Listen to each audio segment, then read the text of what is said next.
12/5/2026 ಪ್ರಜಾಪ್ರಗತಿ ಪತ್ರಿಕೆಯಲ್ಲಿ ಮಾನ್ಯ ಕ್ಷೇತ್ರ ಶಿಕ್ಷಣ ಅಧಿಕಾರಿಗಳು BO ಮೇಡಮ್ ಅವರ ಒಂದು ಬಗ್ಗೆ ಆಪಾದನೆ ಬಂದಿದ್ದು, ಅದು ಸತ್ಯಕ್ಕೆ ದೂರವಾಗಿದ್ದು, ಆ ಒಂದು ಮಾಹಿತಿ ಶುದ್ಧ ಸುಳ್ಳಾಗಿದ್ದು, ನಾನು ನಮ್ಮ ಶಾಲಾ ಸಂಸ್ಥೆಯಲ್ಲಿ ಒಂದು ನಮ್ಮ ಸಂಘಟನೆಯಿಂದ ಒಂದು ಮೆಸೇಜ್ ಅನ್ನು ಟೈಪ್ ಮಾಡಿದ್ದೆ. ಆ ಮೆಸೇಜ್ ಅದು ಹೇಗೋ ಪ್ರಜಾಪತ್ರಿಕೆ ಪೇಪರಲ್ಲಿ ಮಾಧ್ಯಮಕ್ಕೆ ಹೋಗಿದೆ.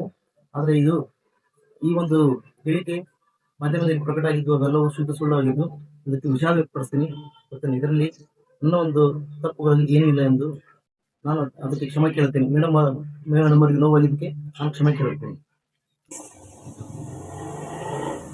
ಮೇಡಮ್ ಬಂದ ಮೇಲೆ ಸಾಕಷ್ಟು ನಮ್ಮ ತಾಲೂಕಿನ ಕ್ಷೇತ್ರ ಶಿಕ್ಷಣಾಧಿಕಾರಿಗಳು ಒಂದು ಶಾಲೆಗಳೆಲ್ಲವೂ ಕೂಡ ಉತ್ತಮವಾಗಿ ಕೆಲಸ ಮಾಡಿದ್ದು. ಮೇಡಮ್ ಅವರು ತುಂಬಾ ಒಂದು ಅಭಿವೃದ್ಧಿ ಕೆಲಸಗಳನ್ನು ಮಾಡಿದ್ದಾರೆ. ಮೇಡಮ್ ಅವರು ತುಂಬಾ ಒಂದು ಸರಳತೆ, ತುಂಬಾ ಒಂದು ಒಳ್ಳೆಯ ಒಂದು ಮೇಡಮ್ ಅವರಾಗಿದ್ದಾರೆ. ಆದರೆ ಅದು ನನ್ನ ಕರ್ತವ್ಯದಿಂದಾಗಿಯೇ ಅದು ಗ್ರೂಪ್ನಲ್ಲಿ ಮೆಸೇಜ್ ಹೋಗ್ಬಿಟ್ಟಿದೆ.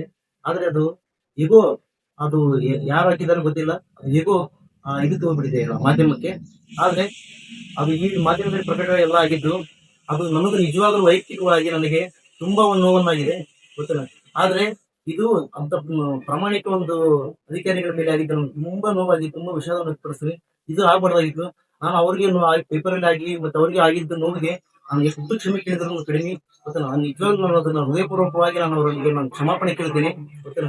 ಈ ರೀತಿ ಮುಂದೆ ರೀತಿ ನನ್ನಿಂದ ಯಾವುದೇ ತೊಂದರೆಗಳಾಗದಂತೆ ನಾನು ಜಾಗೃತಿಯನ್ನು ವಹಿಸುತ್ತೇನೆ, ಗೊತ್ತಿಲ್ಲ. ನಾನು ಮುಂದೆ ಎಲ್ಲ ಮುನ್ನೆಚ್ಚರಿಕೆಯಿಂದ ಕೆಲಸ ಮಾಡ್ತೇನೆ ಅಂತ ಹೇಳ್ತೀನಿ. ಮೇಡಮ್ ಅವರು ಬಹಳ ಪ್ರಾಮಾಣಿಕವಾಗಿ ಕೆಲಸ ಮಾಡಿದ್ದಾರೆ. ನಮ್ಮ ಇವತ್ತಿಗೂ ಕೂಡ ಬಹಳ ಪ್ರಾಮಾಣಿಕವಾಗಿದ್ದಾರೆ. ಅವರಲ್ಲಿ ಯಾವ ಕಪ್ಪಚುಕ್ಕಿಗಳು ಇರುವುದೇ ಒಂದು ರೀತಿಯಲ್ಲಿ ಕೆಲಸ ಮಾಡಿದ್ದಾರೆ. ಅದು ನನಗೆ ಒಂದು ಯಾವುದೋ ಒಂದು ಕರೆ ಬಂದಿದ್ದರಿಂದ ನಾನು ಆ ರೀತಿ ಒಂದು ನನಗೆ ವಾಟ್ಸಪ್, ನಮ್ಮ ಒಂದು ಶಾಲಾ ವಾಟ್ಸಪ್ ಗ್ರೂಪ್ ನಲ್ಲಿ ನಾನು ಹಾಕಿದೆ. ಆ ಶಾಲಾ ವಾಟ್ಸಪ್ ಗ್ರೂಪ್ ಅದು ಹೇಗೋ ಅದು ಯಾರು ಮಾಡಿದಾರೋ ಗೊತ್ತಾಗಿಲ್ಲ. ಅದು ಹೇಗೋ ಅದು ಯಾರೋ ಒಬ್ರು ಅದನ್ನ ಪತ್ರಿಕೆ ಒಳಗೆ ಹೋಗ್ಬಿಟ್ಟಿದೆ, ಗೊತ್ತಿಲ್ಲ. ಹಂಗಾಗಿ ಆ ಒಂದು ಪತ್ರಿಕೆಗೆ ಬಂದಂತ ಸುದ್ದಿ ಅದು ಸತ್ಯಕ್ಕೆ ವಿರುದ್ಧವಾಗಿದೆ. ಅದು ನಿಜವಾಗ್ಲೂ ಗೊತ್ತಿಲ್ಲ. ಅದು ಪೇಪರ್ ಅಲ್ಲಿ ಬಂದಂತ ಸುದ್ದಿ ಶುದ್ಧ ಸುಳ್ಳಾಗಿದೆ, ಗೊತ್ತಿಲ್ಲ.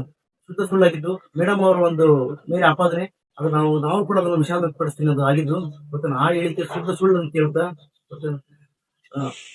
ನಾನು ಇದನ್ನು ಕ್ಷಮಾಪಣೆ ಕೇಳ್ತೇನೆ, ಗೊತ್ತಿಲ್ಲ. ಮೇಡಮ್ ಅವರು ಒಳ್ಳೆ ಅಭಿವೃದ್ಧಿ ಕೆಲಸಗಳನ್ನು ಮಾಡಿದ್ದಾರೆ. ತಾಲೂಕಿನಾದ್ಯಂತ ಎಲ್ಲ ಈ ಒಂದು ಸುದ್ದಿ ಪ್ರಕಟ ಆಗಿದ್ದಕ್ಕೋಸ್ಕರ ನಾನು ಮತ್ತೊಮ್ಮೆ ಮೇಡಮ್ ಅವರ ಹತ್ರ ಕ್ಷಮೆ ಕೇಳ್ತೇನೆ. ನಾನು ಕ್ಷಮೆ ಮಾಡಿ ಇದು ಸತ್ಯಕ್ಕೆ ಸಂಪೂರ್ಣವಾಗಿ ದೂರವಾಗಿರುತ್ತದೆ.